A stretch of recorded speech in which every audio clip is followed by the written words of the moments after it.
Have you ever noticed how events in Metal Gear Solid seem to reiterate themselves, repeating across generations in a seemingly endless cycle? If it feels like history is repeating itself, that's because it is, and it's an entirely intentional thing. It's not a case of a writer's block or poor narrative recycling.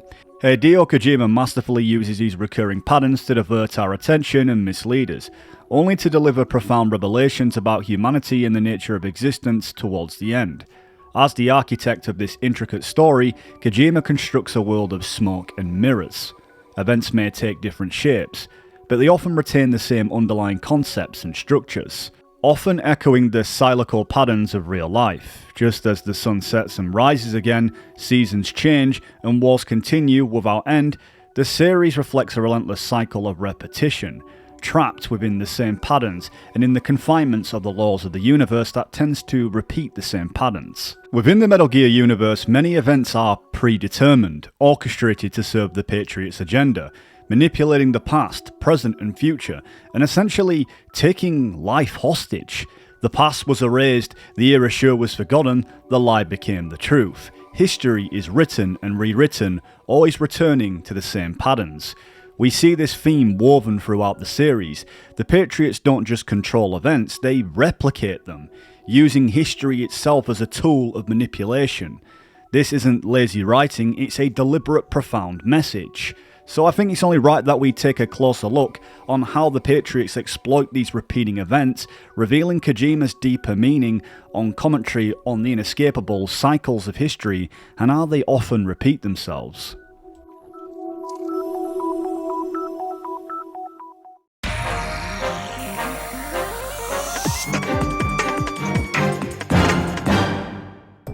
If Metal Gear Solid 3 is where the story began, it's also where we first see the parallels between the boss and Big Boss. Both are soldiers devoted to their causes, following paths that eerily mirror each other. The boss participated in atomic testing in the Nevada desert, just as Big Boss would face similar trials at Bikini Atoll. Most significantly, both became victims of their times.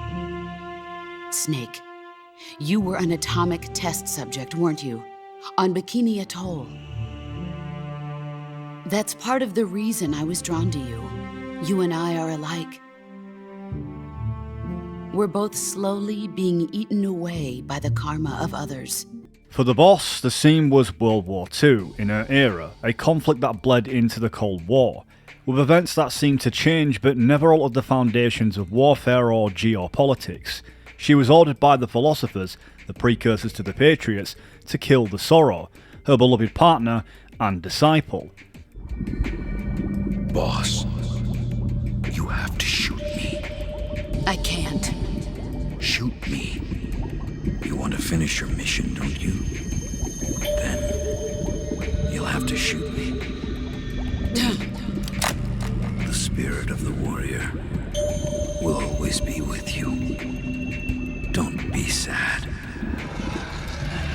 We'll meet again someday. Decades later, Big Boss would be given a similar mission, to kill his own mentor, the boss, under orders from the same shadowy forces. It's this data that was clearly absorbed into the Patriot system, ensuring the cycle continued. Boss! You're a soldier. Finish your mission. Prove your loyalty. This repetition resurfaces in Metal Gear 1 and 2, where Solid Snake is tasked with defeating his own father, Big Boss, again under the Patriots' control. The pattern repeats in MGS2, with Solidus acting as Raiden's version of Big Boss, another pawn in the Patriots' grand experiments. These mirrored events aren't lazy writing, they underscore how powerful forces dictate history and manipulate individuals, just as Orwell described in 1984. That all the events in the series led to the S3 plan becoming what it was, a way to control the public. And anyone who threatens its status quo is eliminated, and they don't even have to get their hands dirty. Solidus, you and the boy were selected because your relationship resembles the one between Snake and Big Boss. How many fingers am I holding up, Winston? 4. And if the party says there are not 4, but 5, then how many? 5. Hallelujah. 2 plus 2 equals 5. 2 plus 2 equals 5. It's the illusion of free will in 1984 that teaches us the party creates an illusion of freedom while maintaining total control. Citizens accept their subjugation as natural and necessary, just as the Patriots. Just like all the characters in the series, they all believe that they have some autonomy, but they're merely just pawns in the Patriots' S-free plan, an experiment to control human behaviour and thought, ensuring stability by limiting freedom, or assigning people unknowingly to perfect roles to benefit the Patriots' control. And even those who may be aware may have no choice to participate. Even if a pawn becomes a queen, it is still just a playing piece to a larger forum. Even if a pawn becomes a queen, it is still just a playing piece. It's a matter of control over the truth in history, and Orwell's 1984 depicts a world where the Ministry of Truth constantly rewrites history, vice versa with the Patriots. The lie becomes the truth, and it's this absolute control that distorts reality, forcing citizens in a state of doublethink. In Metal Gear, heroes are rebranded overnight. The boss was once a hero, becomes a despicable monster the next. Future generations will revile her. In America as a despicable traitor with no sense of honor. And in Russia as a monster who unleashed a nuclear catastrophe. She will go down in official history as a war criminal. And Big Boss, who was a hero that saved the world multiple times from nuclear catastrophe, is branded a dangerous rogue military nation with nuclear capabilities. If the times demand it, we'll be revolutionaries, criminals, terrorists. And isn't it ironic that history once again repeats itself? Solid Snake, the hero of Shadow Moses, is now branded a terrorist for his anti-Metal Gear actions. And just like his father, and even his brothers, was somewhat of a valuable commodity, until they became a thorn in the Patriots' side. The true nature of reality can be often distorted by the powers that be, and in the case of the Patriots, media misinformation is one of the most powerfulest weapons they can use, and they do use against the public. Immediate disinformation campaign. Most bought into the story, but not everyone. It was quite an incident, after all. That's why PMC started advertising so heavily all of a sudden, isn't it? So they could influence the media. Yeah, PMCs don't have anything to sell to regular people, but that's not what those ads were for. It's a part of the aftermath of the Patriots' plan for manipulating the public. Restricting press access, allowing cross-ownership between media conglomerates. A media empire as iron-fisted as any other dictatorship. So much for freedom of speech, huh? People fabricate videos all the time to discredit other groups and companies. But when it's bullshit the public wants to believe, then it spreads like wildfire. If they don't care, it doesn't get noticed, even when it's the truth. The idea is that the Patriots decide what tomorrow's history is, and information must be suppressed, and controlled context is created. But the free will to create content within the confined context is that it has to be suitable to the power's narratives, which creates falsehoods of reality, a dystopia disguised as a utopia, reinforced to the desensitized public who accept these lies and contradictions, pointing to the ladder of Orwell's doublethink. They are told what they want to believe and accept information without question. The idea that truth is relative echoes Orwell's notion that what people believe to be true is merely what those in power dictate. Essentially, the Metal Gear series warns us that even our ideas might not be of our own, but reinforced by somebody else. I'll decide for myself what to believe and what to pass on. But is that even your own idea? Or something Snake told you? I'm Big Boss. And you are too. The name's Ocelot. Big Boss. You know who I am. Or facts are an interpretation, as Friedrich Nietzsche suggests, an idea of an objective truth, arguing that all facts are human interpretations shaped by perception, culture, and language. What we consider truth is a construct filtered through our biases and experiences. Every viewpoint is a perspectival. There's no single correct reality. Nietzsche has criticised absolute truths, pointing out that dominant narratives often serve those in power. Science, history, and morality are not neutral. They reflect specific perspectives. This concept, known as Perspectivism, suggests that by accepting multiple viewpoints, we get closer to fuller understanding. For Nietzsche, even morality is an interpretation. What one culture sees as good or evil is not universal but shaped by context. The Patriot's AI knows no such thing as free will or sense, it's artificial, therefore it churns out the same soulless programmed data that it's been taught and repeats the patterns of instructions it's gathered over the series, a never-ending cycle, an artificial existence that permeates to hide the true nature of existence. Just as natural cycles, the concept of repetition and the recurrence permeates existence, from changing seasons to life cycles in biology, which is usually unchangeable and it's ruled by universal laws. However, in human historical patterns is the idea of eternal recurrence, suggests that history doesn't just repeat, it pervades all human experience, endlessly cycling through similar events. Metal Gear Solid and the themes of war, control and betrayal permeate the entire series. It reflects a broader cycle of conflict and power in real life. It's something that is overlooked from a one-dimensional viewpoint, but in reality, Hideo Kojima was showing us, whilst things may change, they tend to repeat the same patterns. They did it again. In the end, they're no more than a program. All they can do is repeat the same pattern over and over again. In Peace Walker, Big Boss builds a military nation known as MSF, but it's all under the Patriots' watchful eye, or Cypher should we say. Cypher's behind Big Boss's funding to get it off of the ground, of course all unbeknownst to Big Boss at the time. Cypher's known to orchestrate conflicts, such as Hot Coldman's AI weapons project in Costa Rica. Similar manipulations occurred during the San Jeronimo incident as well. Zero's agenda infiltrated both sides, fueling endless conflicts as we see later through the series, and the AI deviating and actually utilising this whole war concept into a whole new level. When Big Boss realises these deceptions, he breaks free, opposing the system and vowing to establish his own vision. In 1984, perpetual war between Oceania, Eurasia and East Asia, it isn't about victory, it's about maintaining power structures. Similarly, the Metal Gear series reveals that war serves to control populations, not resolve conflicts. History repeats, but it's not mindless, it's a deliberate cycle that is very profitable.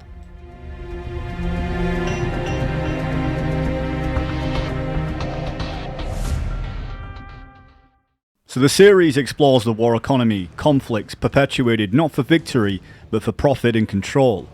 Big Boss, Zero and the Patriots all engage in this endless war, creating a self-sustaining system where peace is impossible because it would dismantle their power. Within the hypocrisy of war, to achieve peace, they're the very reason why peace can't be obtained. But once again, history unfolds like before. The codename Snake is given to someone else in the Phantom Pain. That being the audience. As stated by Kojima, we are an extension of Big Boss. That the avatars we created on the menus were essentially an extension to who we are as a person. Really, we were the medic all along on the helicopter who was assisting Big Boss on his missions. MGS is often cited as a postmodern work because it deconstructs traditional narratives. Venom Snake represents a literal loss of identity, living as an imposter for someone else's legend. And by that same right, Raiden is exactly the same. At the very beginning of the plant chapter, he is referred to as Snake, as he is taking the guise and following the legend behind Solid Snake himself. If we take a look at this point, identity isn't fixed, it's a construct, often influenced by external forces. For example, Zero names Big Boss Naked Snake, which is in a sense a form of ownership. We name our possessions, offspring, even pets, and in this analogy, it's where Cypher wishes to control not just the collective, but individuals. We know this because the Liaison Von's Terry project was conducted by Zero. The snakes were essentially created to be tools of war. One more thing. A proposition. Yes. I've prepared a ruse of sorts. One I imagine you'll quite like. What is it? You could say I've made another snake. Major? I'm not talking about the children. A mental copy. So the MGS series closely parallels each other, especially MGS5 and MGS2 in its themes and structure. Venom Snake undergoes hypnotherapy, completing Big Boss's missions through early Patriot simulation tools through Hypnagogia, ultimately becoming a legendary mercenary. Similarly, Raiden undergoes VR training, mirroring Solid Snake Shadow Moses' mission, and even the actual plant chapter itself in VR training, all designed to be a weapon for the Patriots, and becoming a legendary mercenary of sorts himself. Venom's journey as well mirrors the player's role throughout the series. From MGS3 to Ground Zeroes, together the player and Venom co-author Big Boss's legacy.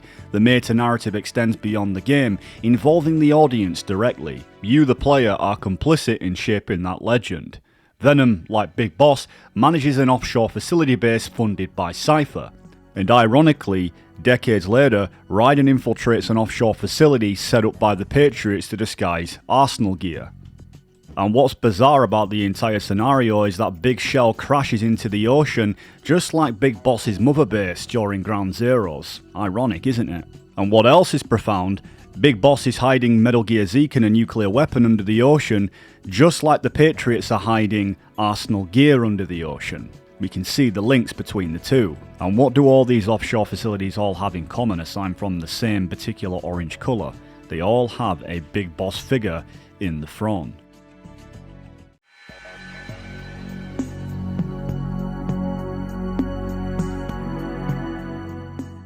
The meta concept deepens at the beginning of MGS2. We name Raiden's dog tag, essentially becoming the Patriots ourselves. The game acknowledges itself as a game, and often breaks the fourth wall, and highlighting the player's role within it. We control Raiden's fate, puppeteering him with the controller, just like Venom Snake, naming our avatar, which symbolises reclaiming our identity. And at the end of MGS2, when Raiden discards the dog tags, he rejects the identity the Patriots chose for him, deciding to forge his own destiny. A message to the fans of the series as well, that we can shape our own destiny. History repeats, because Solid Snake himself was once a victim of being controlled by the Patriots. His story mirrors Raiden. We the players are a part of a cycle. Every replay reinforces history's repetition. The cycle is clear. A threat of the Patriots arises, they send in a pawn, a new Metal Gear is destroyed, and disaster is averted. Venom sees the truth and chooses to fight the Patriots alongside Big Boss, just as Raiden allies with Solid Snake at the end of MGS2 and helps him towards 4. History just keeps mirroring itself. Venom has Huey work on a new Battle Gear, just as Big Boss had Huey work on Metal Gear Zeke in Peace Walker. Miller assists once again, children are rescued, and a madman endangers the world. MGS5 echoes Peace Walker, a sense of deja vu, an endless loop. During its planning stages, Metal Gear Solid Peace Walker was known as Metal Gear Solid 5 Peace Walker. Like previous Metal Gear games, Peace Walker explores anti-war and anti-nuclear themes, just as Metal Gear 5, but with a deeper focus on geopolitical states with relationships between nations. The title V itself carries meanings. Whilst it stands as the Roman numeral to 5, it also symbolises much more within the narrative. Hideo Kojima hinted that Peace Walker is essentially the 5th entry, and in the series' shared history, both Peace Walker and the Phantom Pain reflect a singular, repeating structure. Venom Snake, often considered the 5th snake, reinforces this cycle, paralleling the dystopian undertones of 1984, where history is reshaped but the core patterns really never change. The game acknowledges that history repeats itself. We first see this with the relationship between Hal Emmerich and Snake, both mirroring the careers of their fathers. Interestingly, we witness this chronologically in the sequels before the prequels, which cleverly references events that unfold later in the series' timeline. Call me Snake. Snake. That name seems familiar somehow. That's probably just deja vu. Cause I'm having deja vu here. I don't like him any more than you.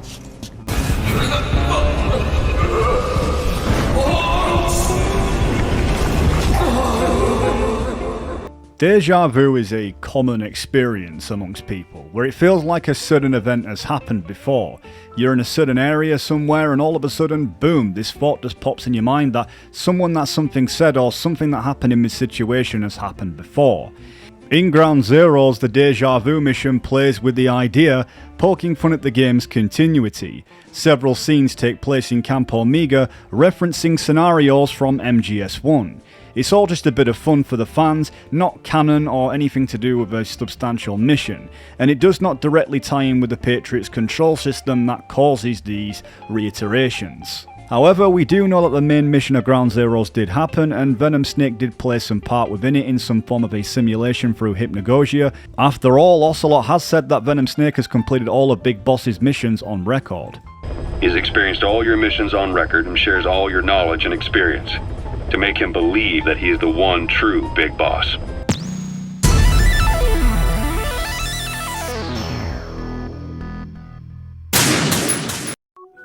In the original Metal Gear Solid, Foxdie is a genetically engineered retrovirus designed to target specific DNA sequences, acting as a tool for assassination. Its origins trace back to the parasites from MGS5, with Zero hinting that the American philosopher's early project with parasites would evolve into the Foxdie virus. And the vocal cord parasites? Were an excellent test case for reverse evolution. Nothing more. What matters now is the genetics technology behind that work. With genetics, the clumsiness in targeting an entire race isn't an issue.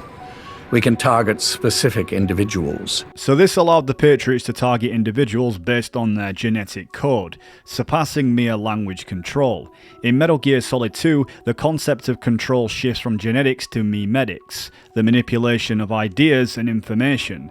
The game's central antagonist seeks to digitize life and control information on a grand scale.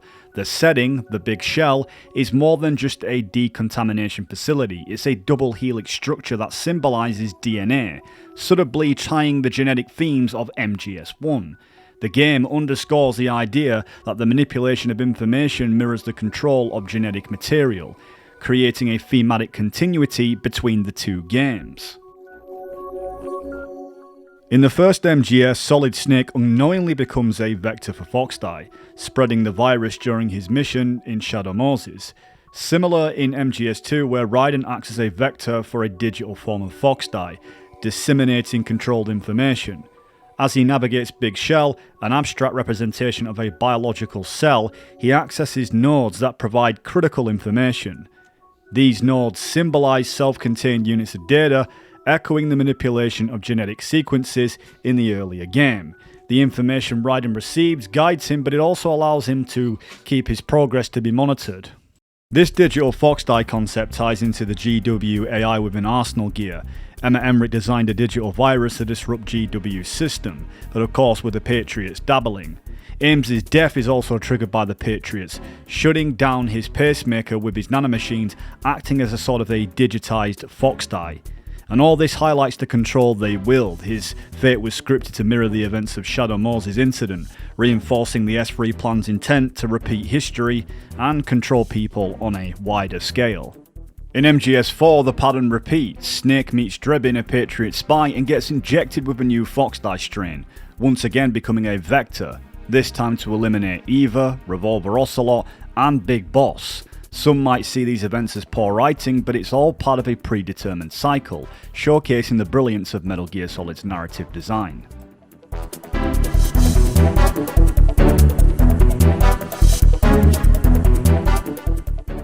History repeating itself is a well-known phenomenon, often seen in political, social, and economic cycles. For example, the Roman and British Empire, both of these empires expanded their conquest, they dominated vast territories, and eventually fell due to internal corruption and economic strain and external pressures. Each believed their dominance would last indefinitely, but ultimately faced decline. We also had the failed invasions of Afghanistan, the Soviet invasion that took place in 1979 to 1989, and the US invasion in 2001 to 2021. Both the Soviet Union and the United States faced long, costly military campaigns in Afghanistan, unable to achieve lasting stability. Both interventions ended with a withdrawal, leaving a power vacuum and significant consequences for global politics.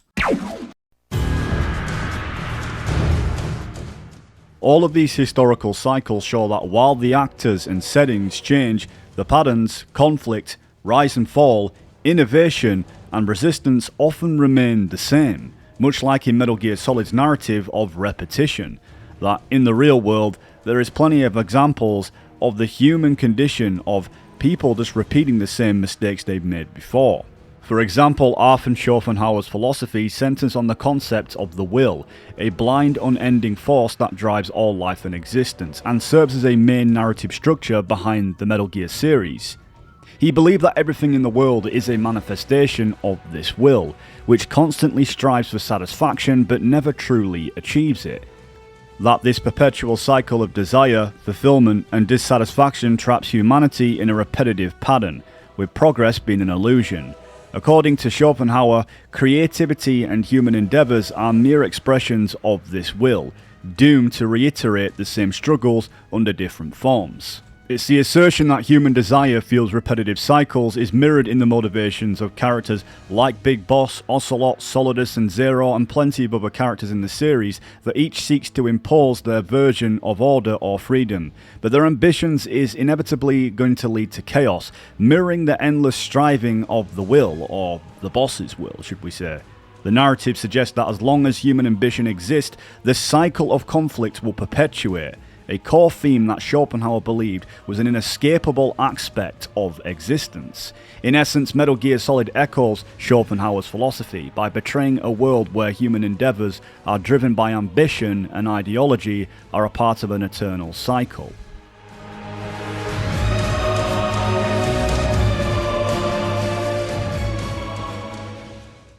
The MGS series is a prime example of repeating patterns, showcasing characters trapped by fate and manipulated by unseen forces. For example, in The Big Shell and Shadow Moses Island both take place in an isolated ocean-based facility. And both Snake and Raiden needed keycards to unlock higher level doors, progressing through the facility in different stages. Both Solid Snake and Raiden had to try locate the Nikita missile to disable high voltage panels to access critical areas. Both share this resemblance. And there's mentorship from a major character, Meryl for Snake and Raiden for Snake, who idolize Snake, were both guided by him, receiving life lessons about survival and purpose. What are you waiting for? Shoot! Don't talk to me like a rookie! Shoot him! What are you waiting for? And the Emmerich family lineage. Both relied on both a member of the Emmerich family. Otacon assisted Snake at Shadow Moses, while Emma Emmerich played a crucial role at the Big Shell. And some dark legacies. Snake was a product of the Liaison Vents Terribles and was viewed as a national secret. Raiden from the Small Boy unit saw himself as a reminder of past atrocities, both burdened by their origins as ultimate soldiers. And next we have Otacon's personal loss.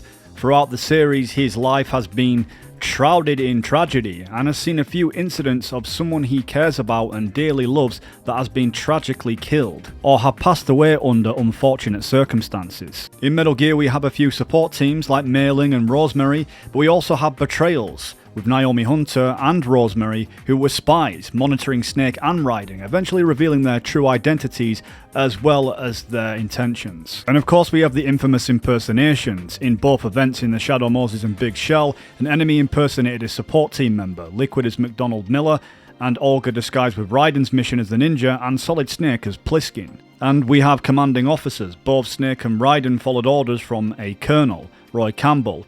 As for Raiden, it was a AI version, but both commanders hid the full truth, manipulating the protagonist for mission success. There were also third-party agents embedded in the enemy base at Shadow Moses and the Big Shell. Revolver Ocelot operated within Foxhound and ultimately serving the interest of the Patriots to deceive them, and during the Big Shell incident, Fatman acted as an agent for Dead Cell while being secretly manipulated by the Patriots, who played his role and ensured the Patriots' plans succeeded. Charades usually are humorous. I wouldn't have minded watching some more of it, but we're running a little short on time. What are you talking about? Everything you've done here has been scripted, a little exercise set up by us.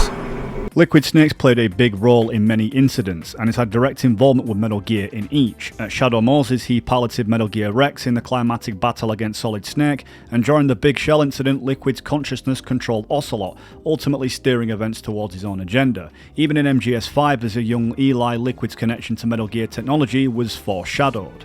In both MGS2 and MGS1, a president figure is held hostage from Kenneth Baker of Armstech and President James Johnson, who have all been held by the terrorists. And there's the mysterious codec call from the #1 fan that happened in Outer Heaven, Shadow Moses and the Big Shell. Notably, both Snake and Raiden are warned about Claymore Mines, reinforcing the eerie sense of deja vu and the history of Grey Fox. Throat?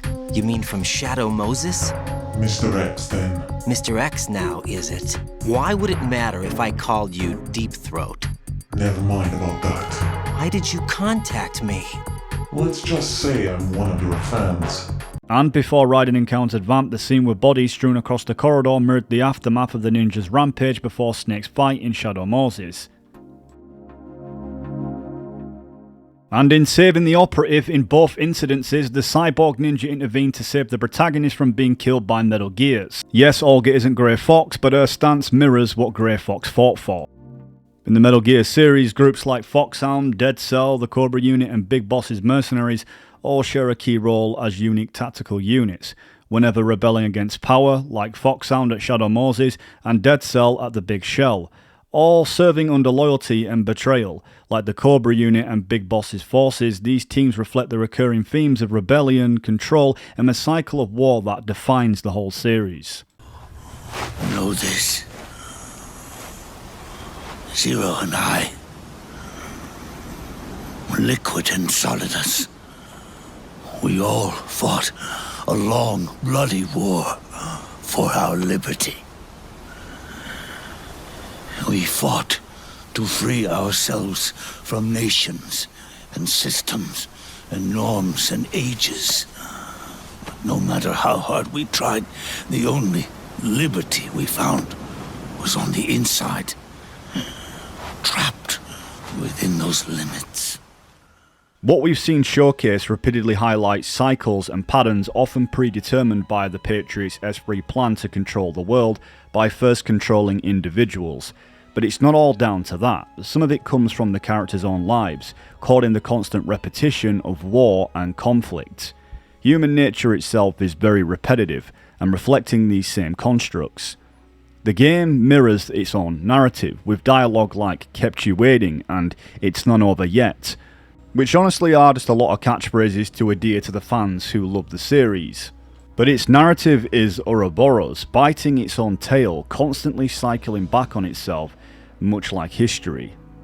We could list countless examples, but you guys get the point. This isn't just a theme, it's a reflection of our paradoxical world.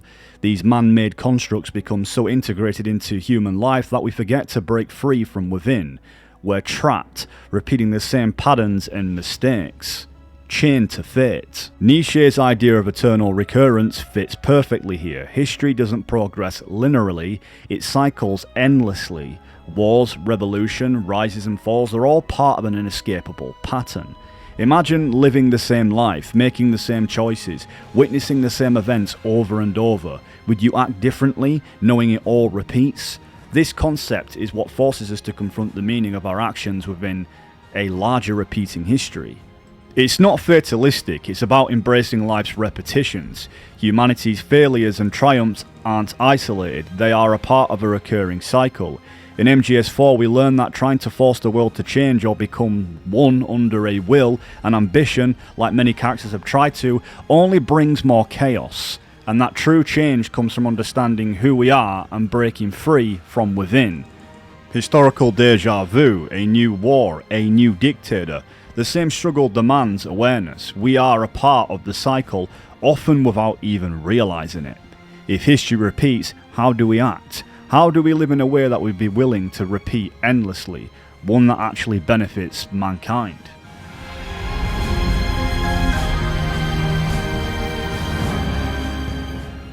Metal Gear Solid 4 has often faced criticism for its narrative direction, particularly regarding the treatment of its characters, perceived thematic repetition, and what some see as chaotic storytelling that seems to repeat itself and often overshadows the gameplay. You take your pick. Yet this very structure isn't accidental, it's a deliberate reflection of one of the game's themes, about creative stagnation and systematic repetition.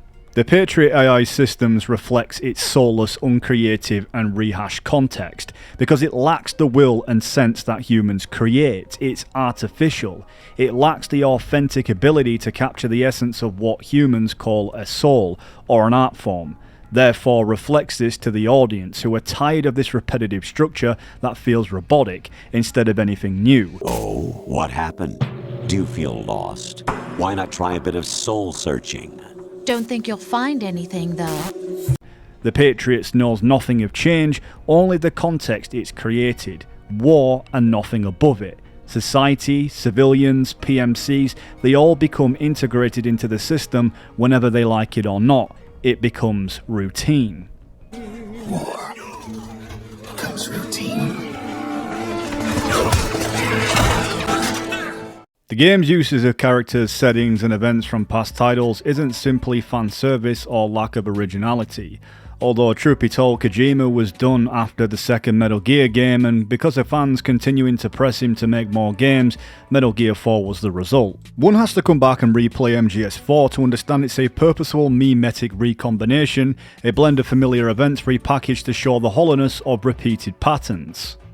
Where society is locked in an endless cycle of war and rehashed conflicts and different proxies, Snake's final journey emphasizes the need to break free from this repetition. It's strange when you think about it. Metal Gear Solid has always repeated itself, but just in different forms. Yet fans usually just let it go over their heads and call the game a classic, because each game in the series felt fresh. MGS1 had that intense psychological thriller vibe, MGS2 messed with our heads with its postmodern twist, and MGS3 took us on a Cold War adventure.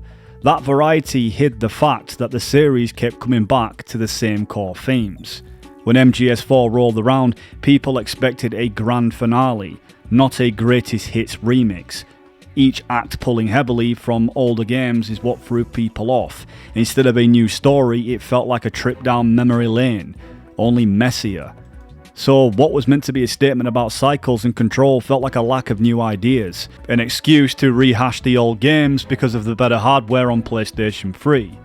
And because some of the most major plot points either contradicted themselves or didn't fill in the gaps that the fans expected.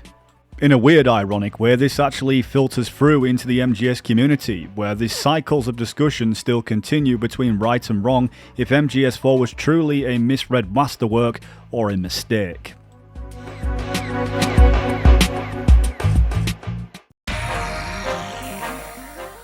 Act 1's Middle Eastern Warzone mirrors introductory infiltration sequences from the previous games.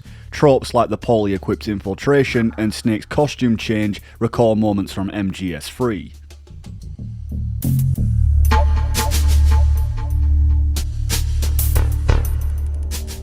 Specific images do show moments from MGS's 2 tanker, particularly Akiba's laser trap and Ocelot lecturing Snake from an elevated position.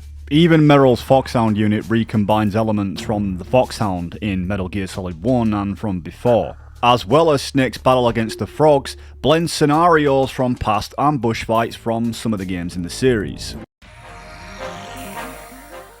Act 2's forest and mountain area clearly draws inspiration from MGS3 with its environment, the presence of wildlife, alongside different scenes that recall moments in the same mission of Operation Snake Eater. Oops. That base appears to be Liquid's safe house. According to Naomi's data, she's being held prisoner inside the compound. And there's a ton of MGS2 references. There's codec calls from the likes of Colonel and Rosemary, not to mention the mysterious codec call from Raiden, who clearly mirrors Grey Fox, who was once a man who is now a cyborg assisting Snake beyond the sidelines. And his relationship with Sonny is that within contrast of Naomi and Grey Fox, acting as a big brother figure. Even a high-ranking character or boss tries to impersonate Solid Snake. No! That is not Solid Snake! Don't forget this face. Stop impersonating him! And both Raiden and Snake land a perfect headshot on Vamp. At the very last part of Act 2, we see an escape sequence which recalls MGS1. It puts Snake in control of an armoured vehicle mounted turret, and he needs to destroy explosive barrels to clear checkpoints while enemies ram the ATV, showcasing the association between the two. The sequence ends when Snake's vehicle overturns and the passengers limp out from the wreckage.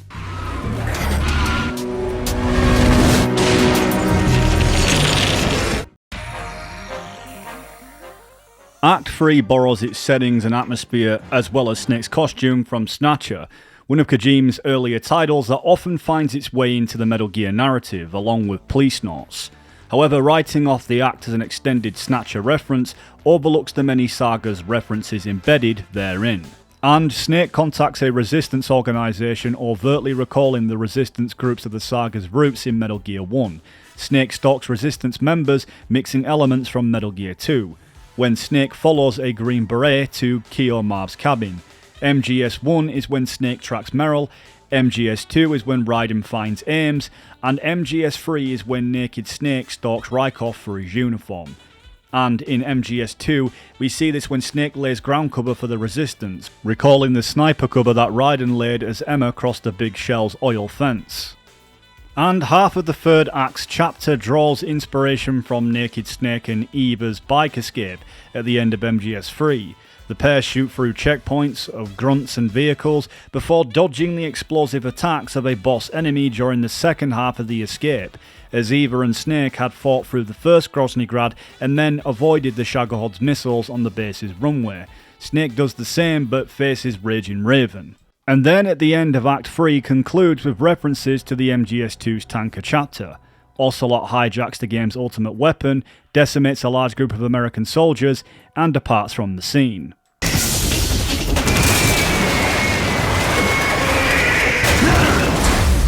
Snake!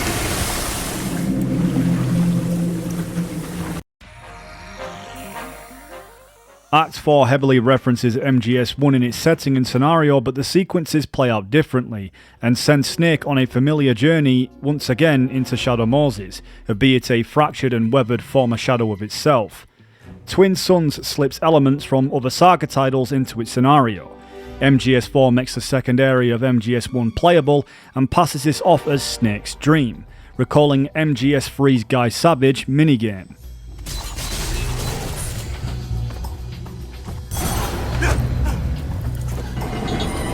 Everything all right, Snake? I was having that dream again. Otacon rather than Meryl this time also opens up the bay doors. Vamp and Raiden rather than Liquid and Snake appear as rivals who battle atop Metal Gear Rex, and Snake reprises Raiden's Ray fight from MGS2 when he defeats several waves of Gecko.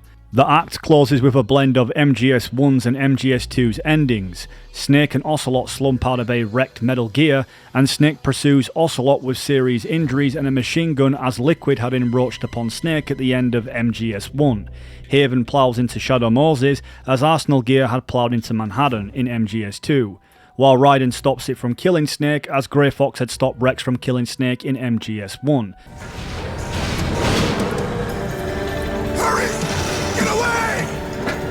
Grey Fox! Snake! Hurry!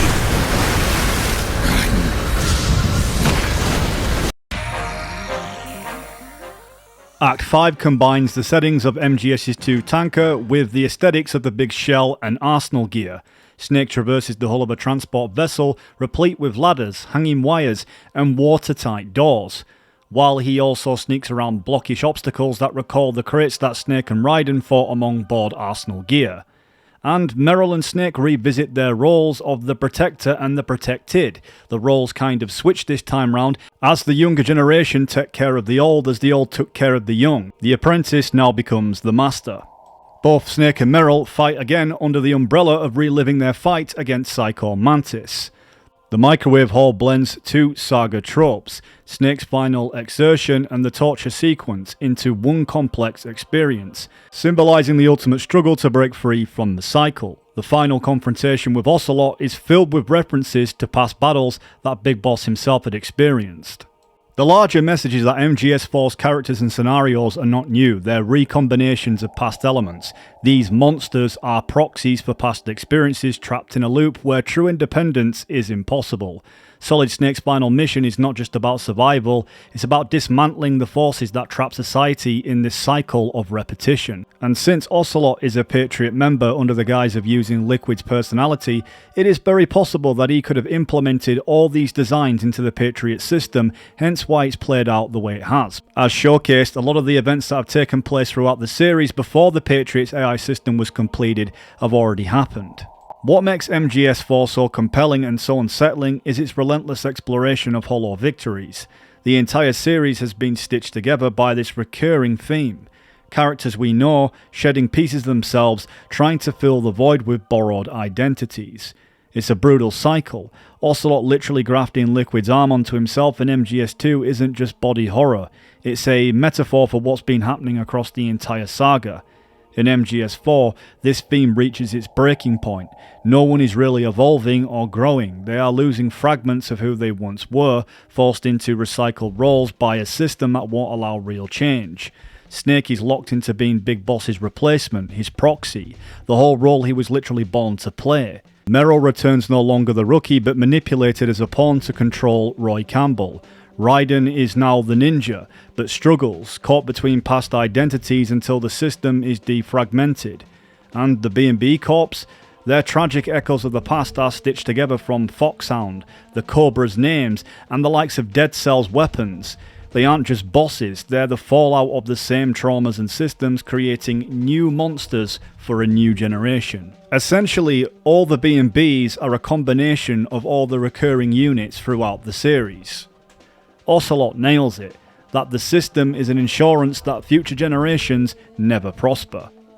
That the real horror of MGS4 is realising that even our victories are hollow. They're just steps into a cycle designed to strip away a new identity, replacing it with something else. Snake, we were created by the Patriots. We're not men. We're shadows in the shape of men.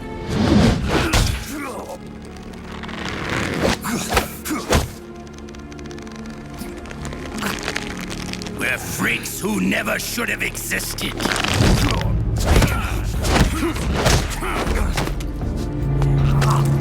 We're a system. Insurance that future generations never prosper.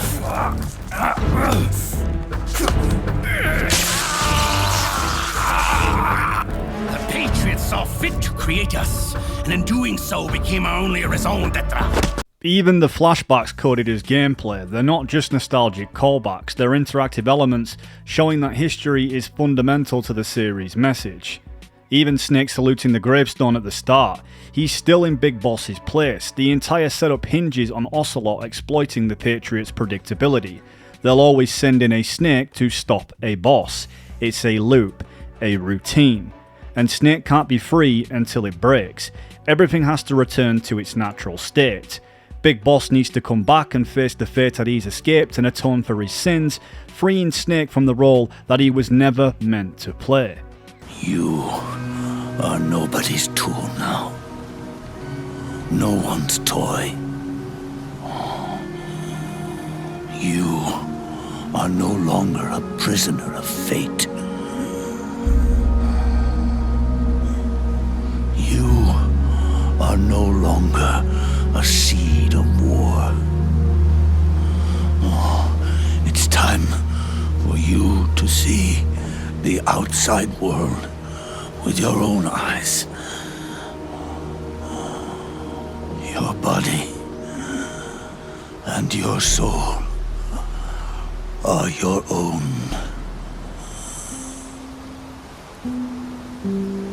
Forget about us. Live for yourself. Through Fox Alive, Metal Gear Solid 4 not only enters a series, but it transforms.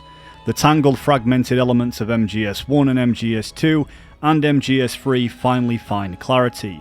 Old Snake's spiritual exhaustion dissipates. Ocelot's fractured identity becomes lucid. The Patriots' insurance against endless cycles of control expires. Nanomachine domination lifts and people awaken to their true emotions. The doppelgangers stop acting as shadows. They're finally themselves. Ocelot isn't just a vessel for Liquid anymore. Solid Snake still stands in for Big Boss, but to a lesser degree. These proxies disconnect. The repeating forms of genetic and mimetic clones dissolve. And defragmentation doesn't just affect them, it extends to the entire cast. Or maybe it was just one big defragmentation. Fox alive. The AI is truly a living thing. The Patriots' reign has crumbled away. The epilogue Naked Sin encapsulates the spirits of these preceding titles, now freed from the hollow victory trope. The first sequence fuses MGS's one good and bad endings. Meryl accepts Campbell as her father, and love blooms on the battlefield, sealed in marriage. Drebin's shower of flowers from his ATV blends this imagery, war and peace. Bloom and Machine, Meryl and Johnny wed, surrounded by familiar faces, Campbell, Mei Ling, Otacon, all echoes of MGS1. Spirits soar, guided by Naomi's last words, choose life and then live. The important thing is that you choose life and then live. Naked Sin's second part carries MGS2's hope. Raiden reclaimed his identity from Solid Snake's shadow at MGS2's end. Here he reclaims his body, breaking free from his role as Grey Fox's proxy. Rose admits her lies, but this time she, Jack, and their son Little John reunite as a family. They fulfill the happiness MGS2 only promised. Little John's superhero mimicry mirrors Raiden's all admiration for Snake, a poignant nod to the identity shaped by cultural memory. The only one missing is Solid Snake, the catalyst for Raiden's self-realization. Third sequence mirrors Snake Eater's finale, but with a critical difference. Solid Snake still plays Big Boss's proxy. He's missing from the other endings because his role isn't complete. Old Snake, the last character confined by form, stands over Big Boss's empty grave just like Naked Snake did for the boss. He reflects, our time has ended, our war is over. And it's this scene that merges two iconic moments from MGS3, with Big Boss saluting and executing the boss. Here Snake seems to execute himself, surrounded by white flowers. But Snake Eater wasn't Solid Snake's mission. Still trapped in Big Boss's shadow, absent from the hopeful conclusions of MGS1 and MGS2, Snake almost meets his end, misplaced in an iteration of MGS3's finale. The true turning point? Big Boss's return in the debriefing segment. Critics often call it MGS4's biggest narrative misstep, but within the game's logic, his appearance frees Solid Snake from a proxy's fate, just as the real Snake's presence saved Raiden in MGS2. Big Boss outlines the Patriots' rise with a digital creation myth, mirroring Ocelot's early history. This 0 to 100 process parallels Ocelot's version, but with different emphasis. Big Boss focuses on form, Ocelot focuses on narrative. Ocelot describes how Big Boss tried to break free of Zero's control, founding Outer Heaven. Solidus later rebelled against the Patriots' memes. Both efforts were trials, escalations from 0 to 100. Big Boss calls it trial and error. It's the same cycle, Zero's endless repetition. Zero isn't nothingness, it's potential. In binary, 0 means no, but it presupposes a question. Just as 0 is the first step towards 1, 10, 100, Big Boss breaks this loop by taking 0, the man and the concept, back to nothing. Without that foundation, the cycle ends. Monsters like 0 and Big Boss shared that burden. Ending them means ending them patterns. On a personal level, sense becomes a metaphor for spiritual stagnation. Cycles of habit and identity can define us, but they can also trap us.